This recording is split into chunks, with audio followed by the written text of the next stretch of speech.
Hello, bienvenue dans ce nouvel épisode du Let's Grow podcast. Je suis super contente de vous retrouver cette semaine parce qu'on va parler d'un sujet qui m'intéresse énormément, quelque chose que j'ai appris durant, je pense, ces dernières années et qui m'a vraiment aidé à vivre plus sereinement et à être en paix avec moi-même, enfin à trouver une sorte de paix intérieure. Alors bien évidemment c'est super dur, donc je l'ai pas non plus trouvé totalement, sinon je pense que ça se serait. Mais en tout cas ça m'aide beaucoup au quotidien, donc voilà, je voulais vraiment vous partager ça. Je sais pas si on peut appeler ça cette notion, mais ce sujet en fait, j'ai mis les mots dessus quand j'ai lu un livre, donc je vous en avais déjà parlé dans l'épisode sur la rupture, enfin sur le fait de se relever après une rupture, après un deuil, après un événement qui vous a impacté et comment faire pour mieux vivre après. Donc c'est le livre Un pas vers l'éveil de Aurore Widmer. De toute façon je vous mets tout dans la description.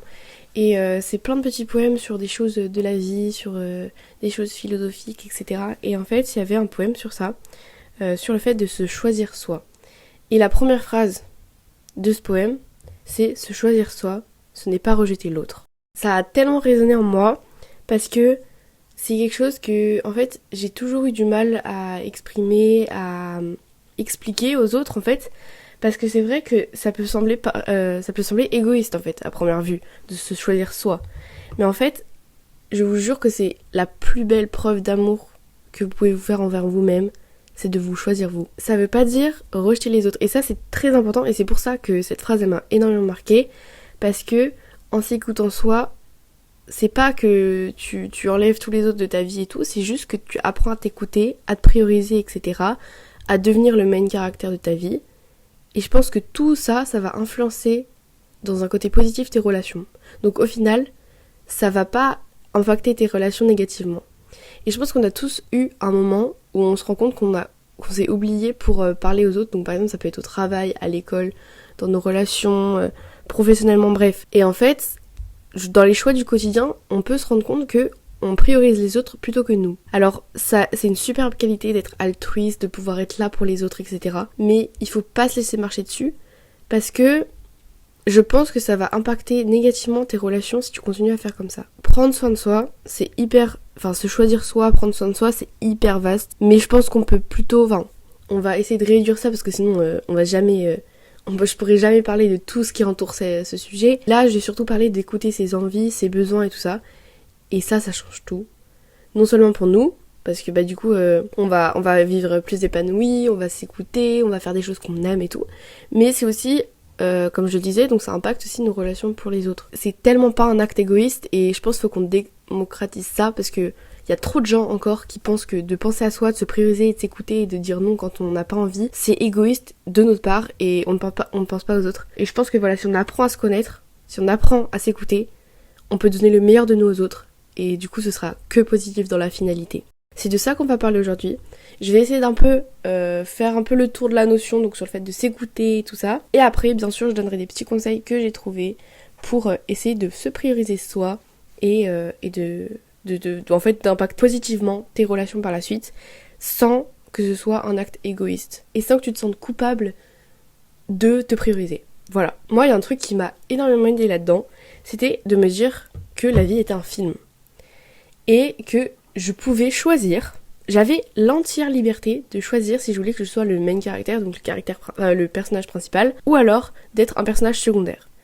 Donc ça veut dire que tu l'imagines que ta vie est un film, et est-ce que tu te vois comme le personnage principal, c'est-à-dire qu'il va s'écouter, donc tous les gens vont vouloir venir, qui va dégager une aura super, qui va réaliser tous ses rêves et ses objectifs, ou alors tu préfères être le personnage secondaire qui s'efface, qui vit pour les autres et tout, sans avancer avec ses rêves, ses envies et tout. Bon, je pense qu'on est tous d'accord sur le fait que si on avait l'entière liberté de choisir, on choisirait tous le même caractère. C'est à ce moment-là, ça m'a fait un peu un déclic, et peut-être que ça le fera chez vous, c'est que de se dire, mais en fait, j'ai qu'une vie, pourquoi je vais vivre pour les autres ? Faut que je vive pour moi, je suis ici pour moi, et j'ai la capacité de réaliser plein de belles choses, donc pourquoi est-ce que je m'effacerai et je vivrai en fonction des autres, de la validation des autres, du regard des autres ?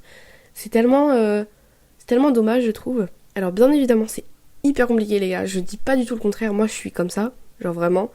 Mais j'essaye de plus en plus de m'en détacher, et j'espère que vous aussi vous y arriverez. Et ensuite, ce que je voulais vraiment souligner, c'est que cet acte-là, de toute façon je l'ai déjà dit, mais je le redis encore et encore, parce que c'est tellement quelque chose, la culpabilité qu'on peut ressentir, c'est tellement fort que je pense qu'on a besoin d'entendre que ce n'est pas égoïste mais que c'est nécessaire. Parce qu'on a tellement peur de se choisir, parce qu'on a peur de rejeter l'autre. Et encore une fois, je te le redis, le titre de l'épisode c'est se choisir soi, ce n'est pas rejeter l'autre. Essaye de vraiment te dire ça, parce que c'est totalement faux de se dire que c'est égoïste. Parce qu'en fait, quand tu fais des choix alignés avec toi-même, que t'es plus heureux, plus équilibré dans tes relations et tout, bah, tes relations avec les autres vont s'améliorer, et en fait, tu vas être pleinement épanoui pour pouvoir donner pleinement de toi. Donc je te donne une petite image, si jamais, pour exprimer ça, pour illustrer ça. Donc, imagine que t'es un verre, et en fait, donc quand t'es épanoui, quand t'es heureux et tout, ton verre il est plein. Plus tu vas donner de l'eau aux autres et tout, plus ton verre va se vider. Mais au bout d'un moment, t'auras plus d'eau pour donner aux autres, tu vois. Donc va falloir que tu t'écoutes, que tu te fasses des choix pour toi, pour pouvoir remplir petit à petit ce verre et pour après pouvoir redonner aux autres. Tu vois un petit peu ce que je veux dire ? Parce qu'après, au bout d'un moment, ton verre qui est vide, bah il va rester vide. Et du coup, ça avancera absolument à rien. Parce que même en plus de te dire que c'est égoïste et tout, alors que ton verre il est déjà vide, ça va encore plus impacter ça négativement. Donc je te parle même pas du fait que ce sera encore pire dans tes relations. Et se sentir tout le temps coupable, tout le temps inférieur aux autres, ça peut que impacter négativement tes relations. Donc du coup, c'est bien beau ça, mais comment est-ce qu'on fait pour se choisir soi et pour un peu plus s'écouter au quotidien ? Donc premièrement, le premier conseil, devenir le main character de ta vie. Donc ça je l'ai dit. Donc être le main character, je vais essayer de définir un peu ça. Ça veut dire que, en gros, tu t'essayes de te voir au centre de ton histoire, de ta propre histoire. Et ça veut absolument pas dire écraser les autres, ça veut pas dire rejeter, mais c'est décider que tu es la personne la plus importante de ta vie. Donc ça veut pas dire qu'il faut que tu laisses les autres sur ton chemin et tu te dises non mais c'est moi le main character, je m'en fous de non. Parce que eux, ce sont les main characters de leur vie à eux. Donc ça veut dire que, en gros, faut que tu visualises ta vie comme un film, comme je l'ai dit. Quelle scène est-ce que tu veux vivre ? Quelle personne tu veux rencontrer ? Et il y a un truc, je ferai un épisode exclusivement sur ça, je pense la prochaine fois ou la fois d'après, sur la citation « Do it for the plot ». Donc ça veut dire fais-le pour le scénario, mais fais-le pour l'anecdote, quoi, en gros. Ça veut dire que si tu t'imagines dans ta vie comme un film, c'est-à-dire que par exemple, je sais pas, il va t'arriver une opportunité de fou, bah tu vas te dire « Ok, là... » Si le public était là en train de regarder le film où je suis le personnage principal, il voudrait que je le fasse. Il voudrait qu'il y ait un peu d'aventure et de peps dans l'histoire. Donc je vais le faire. Donc pour moi c'est ça un peu do it for the plot, mais après il y a plus de trucs autour, donc je ferai un épisode sur ça parce que je trouve que c'est une mentalité qui est grave intéressante à débattre sur ça, enfin bref. Voilà. Donc essaye de te demander qui tu veux rencontrer, par exemple je sais pas, qui le public veut que tu rencontres, quelles aventures le public veut ou le scénariste veut que tu vives. Voilà, pour moi, je trouve que c'est trop une bonne vision de se dire qu'en fait, on vit dans un film. Ensuite, pour être le main character de sa vie, faut essayer de faire des choses qui te passionnent. Bon, ça, j'apprends ça à personne. Il faut que tu essayes de découvrir des passions, que tu sortes de ta zone de confort, que tu vives pleinement et que tu sois complètement épanoui dans ta vie. Évidemment, c'est dur, hein. Je ne dis pas le contraire. Et ensuite, faut, je pense, que tu essayes de travailler sur ton image de toi. Donc, c'est-à-dire... Quand je dis ça, c'est-à-dire qu'il faut que tu travailles sur une image de toi qui te plaît à toi et à toi seul. Les autres, on s'en fiche. La validation des autres, la validation masculine pour les filles, on s'en fout. Vraiment, y a rien. Genre vraiment, on vit que pour nous. Donc habille-toi pour toi. Fais des choses qui te donnent confiance en toi. Essaye de te détacher au maximum du regard des autres. Si jamais ça t'intéresse, n'hésite pas à aller écouter mon épisode exclusivement sur comment se détacher du regard des autres. Peut-être que ça pourra t'aider. Donc voilà, ça c'est pour être le main character de ta vie. Ensuite, pour moi, il y a un conseil qui est très important aussi, c'est d'apprendre à dire non pour ensuite mieux dire oui. Je trouve ça très beau, dit comme ça. Mais en gros, c'est que quand tu dis oui à tout, parfois, c'est aussi se dire non à toi. Donc je m'explique. Souvent, on a très très peur de décevoir les autres, de créer des conflits, etc.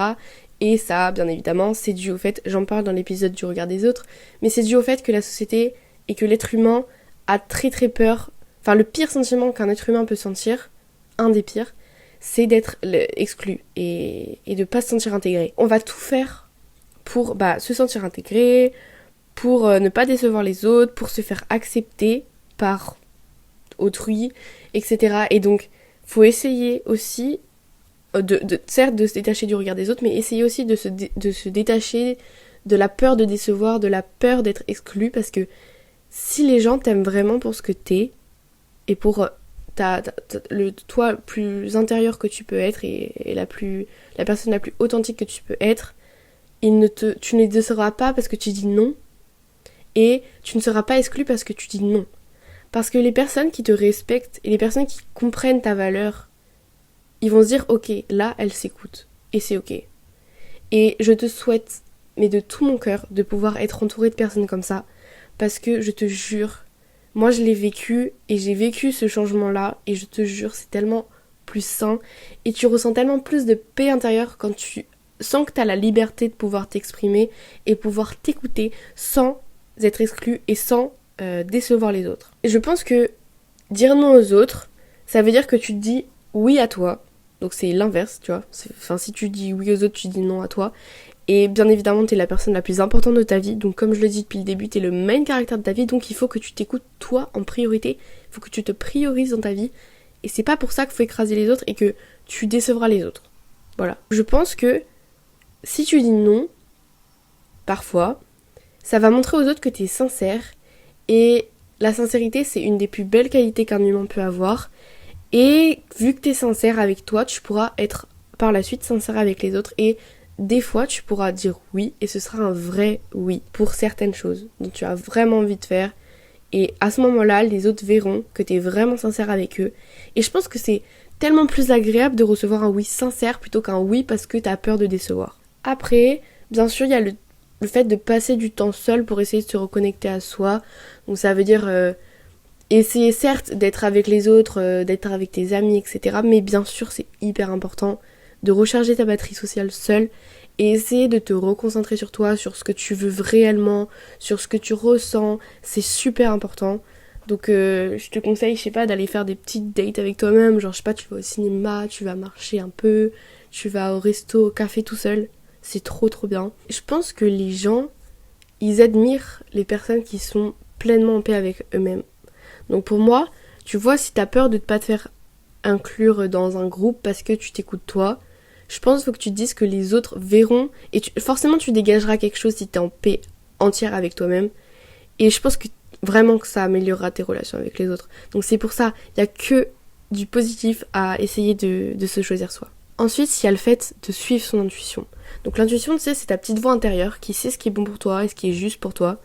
Mais bien évidemment, pour l'entendre, il faut que tu lui laisses de la place et il faut que tu laisses le temps de te parler. Je ferai un épisode la prochaine fois sur le fait de suivre son intuition, comment plus l'écouter, comment est-ce qu'elle influe sur la loi de l'attraction dans ta vie, etc. Donc si ça t'intéresse, n'hésite pas à t'abonner au podcast, comme ça tu le louperas pas. Ensuite, il y a le fait de romantiser ta vie pour se reconnecter à soi.